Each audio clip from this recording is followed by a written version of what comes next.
Isaha nziza yo kugira ngo urangize kurya ibiryo byawe by'umunsi ni hagati ya saa 11 na saa 12. Niba wicaye ku meza hagati ya saa 11 na saa 12, umubiri wawe uzabona umwanya wo kugira ngo ugabanye ibinure, ukoreshe ibinure. Ariko nanone ntabwo ari saa 11 gusa uzarya, ukeneye kurya n'andi mafunguro y'umunsi. Ngiye kukugezaho rero amasaha wariraho, by'umwihariko niba ushaka kugira ngo ugabanye ibicece, ibinyenyanza n'ibindi biro by'ahandi hantu hose.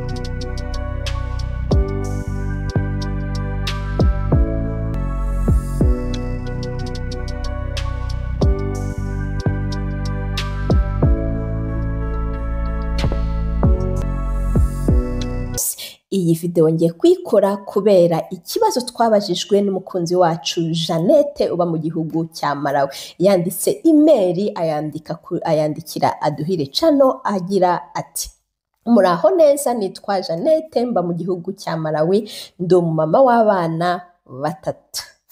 Ariko kuva nabyara umwana wa kabiri rwose narabyibushye cyane, nafashe ibiro bigera kuri 28, ibicece, inda bigenda byiyongera nuko bwije uko bukeye.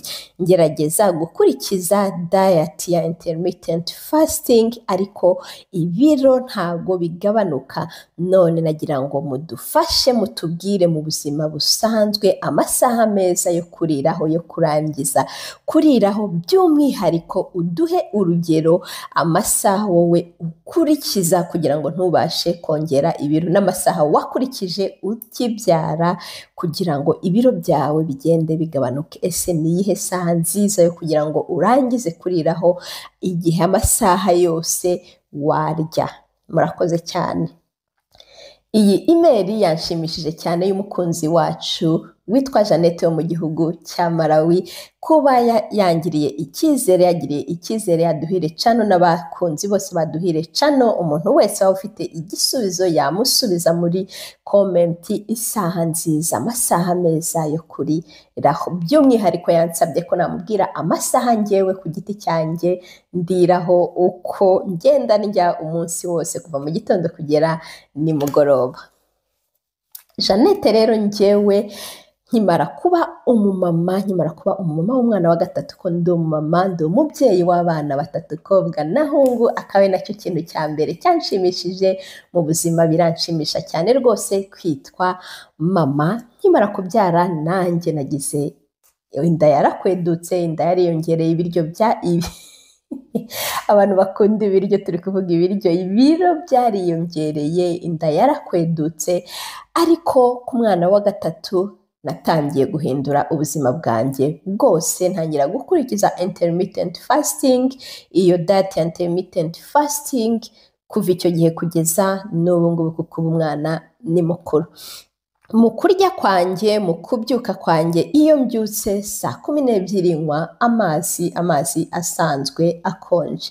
Nta kindi kintu nongera gushyira mu kanwa kugeza saa moya nibwo mfata agatase ka kofi y'umukara itarimo isukari cyangwa se amata, nywa kofi yonyine. Nkuko rero tumaze kubimenyera abakunzi baduhire Channel, tumaze kumenya ibintu twanywa kugira ngo ntitugire inzara buri kanya. Hari igihe nanone nshobora kuba nanywa amazi nanone nkashyiramo apple cider vinegar, nkashyiramo akunyu gakeya bitewe nuko niyumva. Noneho saa 5:30 iyo zigeze nibwo ndya ibiryo bya mbere, nkarya ibiryo bishyushye ariko hariho na salade zo zidashyushye. Isahani yanjye ndayarura, nkabanza nkarya igice cy'isahani cyuzuye salade cyangwa se imboga, kenshi aba ariho salade, nkakurikizaho proteine, ibinyamavuta, nkafata na carbs, ariko nkibanda kuri carbs nziza. Ubwo ni saa 5:30. Nkunda kurya rwose ibiryo, ndabikunda. Isahani yanjye ndayuzuza, nkarya nkumva ko mpaze. Iyo bigeze saa 11 nibwo tuba twicaye ku meza, njye n'umuryango wanjye wose, twese turya saa 11, tuba twicaye ku meza. Saa 11 rero nabwo turya indyo yuzuye, imboga ziba zirimo, proteine ziba zirimo, ibinyamavuta biba birimo, carbs nziza, twibanda kuri carbs nziza. Nibwo tuba turi ku meza tukagera saa 12. 12:00 iyo zigeze mpita nzamuka rwose nkajya muri dushe nkoza amenyo kugira ngo menye ko nta kindi kintu cyongera kugera mu kanwa. Noneho rero 12:00 hari ikindi kintu cy'akarusho nongeraho kuko ndi umumama uba mu buzima bworoshye cyane buri simple, nikorera ibintu byose bishoboka, ubwo kiba ari igihe cyo gukora akazi ko mu rugo. Ayo masaha 12:00 iyo ageze nibwo njya gukoropa, njya gukubura, njya gutera ipasi, njya gukora ibintu byose, akazi kose ko mu rugo, koza amasahani, ibintu byose nibwo mbikora muri ayo masaha. Ako ni akazi nkora nishimye kuko ngakora nirukanka, mba nashyizemo umuziki, ndi kubyina rwose kugira ngo bya biryo nariye mbibyinishe bisohoke bigende bive mu nzira. Ubwo nkora akazi noza isahani yanjye, harimo umuziki ndi kubyina nkakoropa, harimo umuziki ndi kubyina nkakubura, ngatera ipasi, bikagera 3 z'ijoro aribwo akazi kaba karangiye, ako kazi kose ko mu rugo ka nijoro. Uwo ni umwanya nkunda cyane kuko ni umwanya hagati ya 12:00 n'izo 3, ni umwanya mbasha kugira ngo nkoreshe ibiryo byose nariye, umubiri wanjye ubuje, digestion igende neza, noneho bisohoke bigende. Urumva hagati ya 12:00 na 3 nimba mvuye muri ako kazi mba naniwe rwose, ntangiye no kumva nshonje ku buryo hari indi sahani indi imbere nayirya. Noneho nkaza kujya mu buriri 4:00 iyo ngiye mu buriri, mba ngiye mu buriri meze neza, maze ubwo ni amasaha hagati ya 12:00 harimo 1:00, 2:00, 3:00, 4:00, maze amasaha 4 ndiye njya kuryama numva meze nkaho nshonje. Iyo meze nkaho nshonje, impamvu nahisemo kuryama ayo masaha, maze ayo masaha 4 ni ukugira ngo umubiri wanjye ube umeze nkaho ushonje, mbe numva nkaho nshonje, noneho umubiri nuza gushaka imbaraga uze kuzishaka muri bya binure, kuko ibiryo narangije kubikoresha imbaraga zihuse, isukari yihuse yariri mu biryo narangije kuyikoresha ndi gukora akazi ko mu rugo.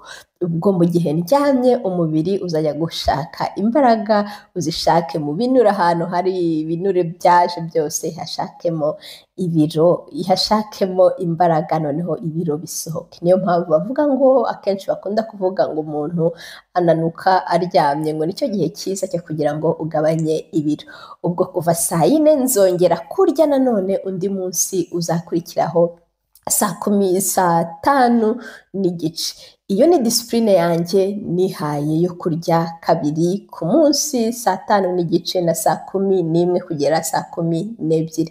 Ariko wowe dushobora kuba dutandukanye, dufite igihe gitandukanye, yenda ufite akazi, uramutse ushoboye, uri umuntu ushoboye gukora diet kuko wambwiye ko wigeze kugerageza intermittent fasting, nakugira inama yuko wajya urya kabiri ku munsi, yenda mu gitondo ntugire ikintu ufata, ugafata ifunguro ryawe rya mbere nka 4:00 cyangwa se 5:00 niba uri mu kazi, igihe ugirira pause ya mbere, noneho ibiryo bya kabiri ukabifata ku mugoroba hagati ya 11:00 na 12:00.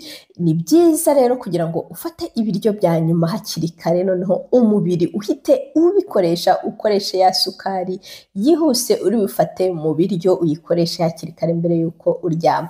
Ariko nanone hashobora kuba hari undi muntu udukurikiye we utarigeze ugerageza diet nimwe, utabisobanukiwe, nta kintu na kimwe uzi ku bijyanye no kurya no kugabanya ibiro. Ni byiza ko utangira urya 3 ku munsi, ugushaka kuvuga ngo urarya 1:00, wongere kurya 6:00, noneho wongere kurya nanone hagati ya 11:00 na 12:00.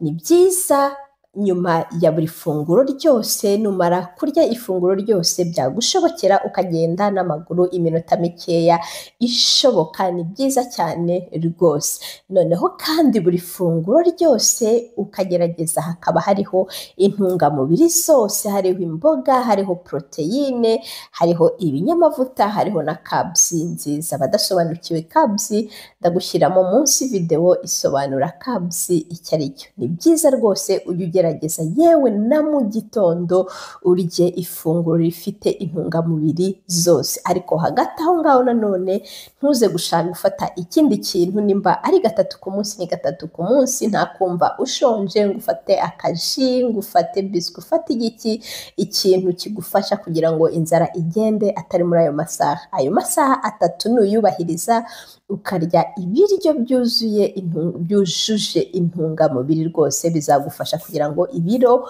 bigabanuke. Noneho kandi aha ndensista cyane mu kurya kare hagati ya saa 11 na saa 12, kuko nurya kare niho umubiri ninjoro uzagufasha kugira ngo ugabanye ibiro. Nyemera rero ngushimire wowe wabanye natwe ikiganiro kuva gitangiye kirangiye, n'iby'agaciro gakomeye, ukomeze ukunde umubiri wawe, dufatanyirize hamwe tugabanye ibiro. Uramutse ufite ikibazo wabaza kuri contact@aduhire.com cyangwa se ukabaza hasi muri comment, kuko nzahita ngusubiza. Niba utarakora subscribe nako wayikoze ndagushimiye kuko wabikoze, like ushyireho like, usangize n'undi muntu wese uzi uri mu rugendo rwo kugira ngo agabanye ibiro. Naho kuri video yindi izaza, ciao ciao.